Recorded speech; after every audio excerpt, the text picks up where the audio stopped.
And we are back tapping in with y'all, giving you what you asked for. The Cowboys wrapped up their first day of training camp practice, and Bryan Broaddus' boots on the ground for us, tapping in with the We're Doing All Right Lombardi show. Bryan Broaddus, talk to us today, man. What was going on at practice? What was your overall vibes? Anything that, that just kind of jumped out to you?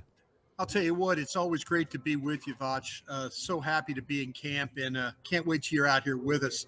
A lot of watching some of the drills, some of the trying to really kind of get acclimated to practice. It very much had a vibe to the OTAs, the mini camps that we've seen earlier in the year. This was kind of to get everybody going again.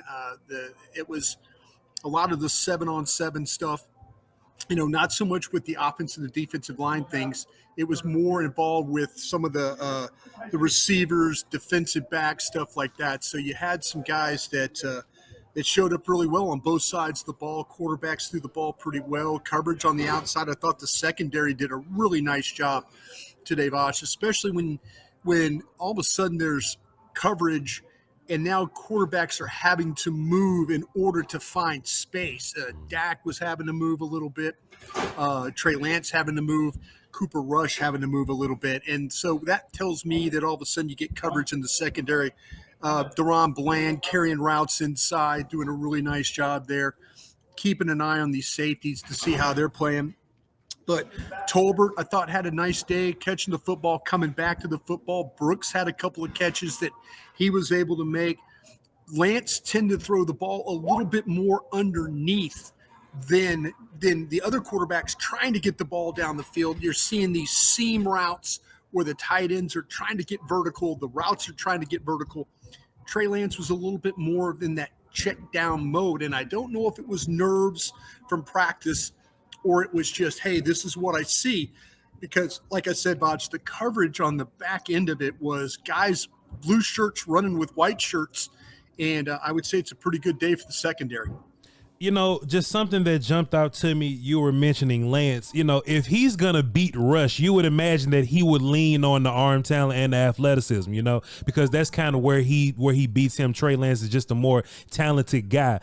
So to hear that Trey Lance, was a little passive, and it's just day one. Sure. There's no preseason games, but absolutely, yeah. Just day one, he's checking it down more. And Cooper Rush is the one that's getting downfield. We saw this pass, I believe it was to Jalen Brooks. Cooper Rush threw it. I'm like, hey, Cooper Rush is throwing deep stuff now, so that was interesting. The very first tweet that you tweeted while I was watching, you was like, yeah, Chuma Doga is offensive tackle 1, not Tyler Guyton. Everybody got sick about that, so please, Bryan, tell us. Yeah, I you know what, Voch, when I was sitting there and I tweeted that out, you're honestly the first person I thought about. I'm like, this is not going to make my radio partner very happy at all when I say this, but I was down with the offensive line as they're going through drills. And I'm just saying, okay, how are they lining up? Yeah. And when they lined up, it was Chuma Doga at left tackle. And so, that's right there next to Tyler Smith. And as the practice wore on, it was very consistent that when they were just doing more drill stuff, and again, watch the offensive lineman, and you said it very earlier, first practice out of the gate, we didn't see anything where offensive linemen were in team period, but when they did the drills as 5 guys, Adoga, Hoffman was the center. We kind of expected Hoffman to be the center, but Adoga was the left tackle. And I know there's a lot of people right now who are going, they're getting sick in their mouth. But as you said, first day, let's see if what the rotation will look like. Mm-hmm. But initially, it looks like that Chuma Doga is going to get the first crack at this one, and then they're going to rotate from there. So it's a really good feeling to see all of your hurt guys kind of not being so hurt. Diggs was on the cords, and we kind of expected that from Diggs. We sure did. He's an all-pro, high-profile guy. We really ain't got to see him until week 1. But Overshown looked good, like physically, like just the look at him. He's got bigger. And John Stevens is another ACL guy that looked good physically. Tell us about those guys, Bryan. Yeah, it was good to see that number 13 out there, and he looks like this kid plays football and he has fun. He's goofing around, and I mean goofing around in a fun way after a play, some personality. the crowd's yelling at him, hey, Overshone. He's turning, acknowledging, being a part. I was really, I liked what I saw from him just on a physical aspect of how he looked. I was watching Marquise Bell because I'm interested in and I know I'm kind of jumping around here, and I apologize to you, Voch, but things kind of pop in this old brain every once in a while. But I was watching him with Overshone, Leofau, those guys. Leofau, they're using him in the base, and so all of a sudden you've got him getting a lot of opportunity. I was watching Marquise Bell, and because I was thinking, okay, if Marquise Bell can cover, can he be the opposite safety of Malik Hooker? And Mike Zimmer was in there early coaching him up. Mike's like, okay, hey, you got to drive this, and so that was positive to me that Zimmer has taken a liking to early, of trying to get this kid coached up. Obviously, he's watched the tape.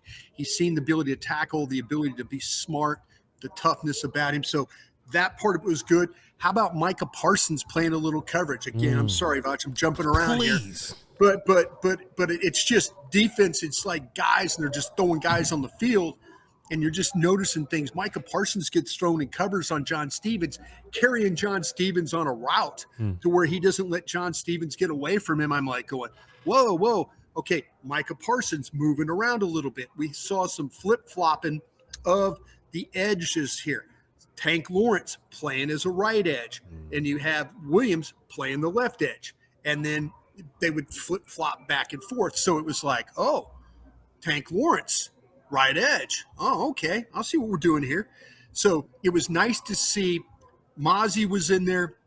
I'm trying to get an exact weight of Mazi Smith. I was at John Machota. We were at the far end of the field. He looks bigger than 293 pounds. He's listed in this. I tweeted out the roster. If you've got that, if you follow me on Twitter, I tweeted it out. They've got him listed at 328 pounds. I think they got the Michigan weight on there. I don't think they have the Cowboy weight. But he doesn't look 293. I'm going to try and get the exact weight, so the next time you and I get together, we know how much. But Mazi was playing the one, and then also he was playing next to Osa. So that was your two starters inside at defensive tackle. And I mentioned that Leofau was getting a lot of work. Carson, the cornerback, another rookie, was getting a lot of work too. So with no Diggs, it is Bland. It's our guy Jordan Lewis, and then on the outside of that it is Nahshon Wright. So Nahshon Wright was playing the corner opposite of where Bland was playing, with Jordan Lewis playing in the slot right there. So, seeing the hurt guys that get into practice. Schoonmaker one time, he's going up against Parsons. Parsons snatched him pretty good, grabbed him, kind of pulled him, and Schooney kind of got shook a little bit. But that's Micah. Micah looks like, to me, he has kind of got this even early. I don't know if he's pissed off. He's kind of got this not really engaging with anybody attitude, at least through practice one, was I'm doing my job. I'm going to do this. I'm going to do this. I'm going to cover. I'm going to rush. I'm going to move around a little bit. Zimmer had him moving around and doing some things. So, a lot going on that defensive side of the ball today as watching them. And as I mentioned, I thought their 7-on-7 coverage was really good. A couple of times receivers got open on one time. Brooks ran by Bland, but Lance threw it underneath. Had the deep shot to Brooks, and Brooks coming back. It's like, Trey! He was yelling, Trey! And I think Bland was grateful that the ball didn't go that direction, because it might have been 6. So, Bryan, it's incredibly early. It's day one. It is early, yeah. But just me taking in the information that you're giving me, right? The ends were moving around, a lot of movement on flipping sides, yeah. D-line there, the linebackers kind of rotating, Micah getting involved. And when I heard you say, yeah, Micah is in coverage. Now, when we think about when we think about Micah on passing downs, of course we want him to pass rush. But let me ask you this. Just day one, it's way too early, but this is what we got to do. We work here. Do you get the feeling that Zimmer is willing to sacrifice what we're good at in order to be multiple and not like predictable. Yeah, on passing downs, we want Micah rushing the passer, but in order for us to be unpredictable and truly keep somebody on edge, sure, I'll do something that Micah's not as good at. We want him to rush the pass, but I'll throw him in coverage just to throw you off, right? Are you getting the feel just day one? Hey, we're not just going to put D-Law at left defensive end so y'all can run away from him. We'll put him over here and maybe go heavy on the other side. It's day one, I know, but that's my football brain just working right now as you talking. As they say, your big football brain is working overtime, because to me, I was like going, damn, 11 in coverage, 11 carrying an 81 up the field. Yeah. Oh, wait, that's big ass John Stevens running up the field, And so I'm kind of sitting there thinking, Zimmer is going to do whatever he has to do to be sound. Yeah. That's, if it's play coverage, if it's put extra guys in the box, whatever he has to do, he's going to be as sound as he can. And I think the creativity will come surely later.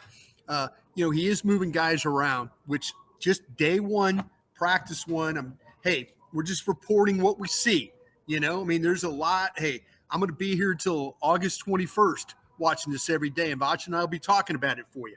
But I like what you're saying there. I like what you're like going with. It's not like just put 11's hands in the ground and go. Yeah. Maybe there's going to be some things where we start to see a little bit more of what you're talking about, that coverage aspect things. And you say that on the other side of Bland, Nashawn was your first outside guy. So how much did we see like some of the other guys, like Kalen Carson, like at what point did he include himself into this thing? Eric Scott, like at what point did those guys come in? Yeah, when it went 2s and 3s, those guys were getting the work. And like I said, the ones like guys like, Bland just shows up, his ability to play sticky. Yeah. Like I said, it's the one time when it was Brooks went vertical, we've seen that before with Bland. It's maybe he just doesn't have that catch-up speed. But as they're trying to run away, one time, Turpin's trying to run away from him, and he ain't let Turpin get away from him, just not letting him get away from him. So, I noticed him a lot more with what we're trying to do here, and so I was pretty impressed by him, and then also too, also with when you're talking about the defense as well. Israel Mukwamu, there was one time a route went vertical, and he was in position. There was safety help. There was Mukwamu able to knock the ball away. I did notice one time Josh DeBerry, and here's a name that we've never talked about on our show, but Josh DeBerry is in coverage. He's a cornerback, number 38. Yeah. All of a sudden, it's like a throw to Brooks, and Brooks has ball secured. What does DeBerry do? DeBerry rips the ball out of his hands. Yeah. Incomplete pass. Incomplete. And Brooks had been making these comeback, route up the field, come back to the ball, there, catch it, that kind of thing. But here's Josh DeBerry, who, like I say, on our show, we were talking about Josh DeBerry, but young man's making a play, ripping the ball loose out of someone's hands. And, if you're going to want to make teams, Josh DeBerry's got to keep ripping balls out of guys' hands. Wasn't he the corner that got moved to safety or something? Which school is that? He's you got me on that one. Southern Missouri. Hang on, I got you. Hang on just a second. Actually, Josh DeBerry, Texas A&M. Texas A&M. He was from another school. He went to Texas A&M. You were trying to go to some directional Missouri school on me is what you were trying to do. I was trying to get the answer right. It was 5'11", 5'11", 184. And he's built like a safety, though. He really is. But here's the ball going into Brooks' hands, and Brooks got it secured, and the kid just ripped it out of his hands. So who do you think? Who do you think had a better day, Jalen Brooks or Jalen Tolbert? Wow, now, I came away. Both made some catches today. Yes. Yeah. And I came away with the idea that, okay, this was, if we were a fight, if this was a heavyweight fight, this fight would have been scored a draw.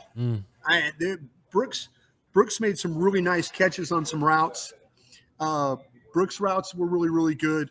And then also, though, Tolbert's routes. Tolbert made down on the goal line, extending ball to the pylon. Yeah. I don't know if John showed us. Somebody might have got it on camera.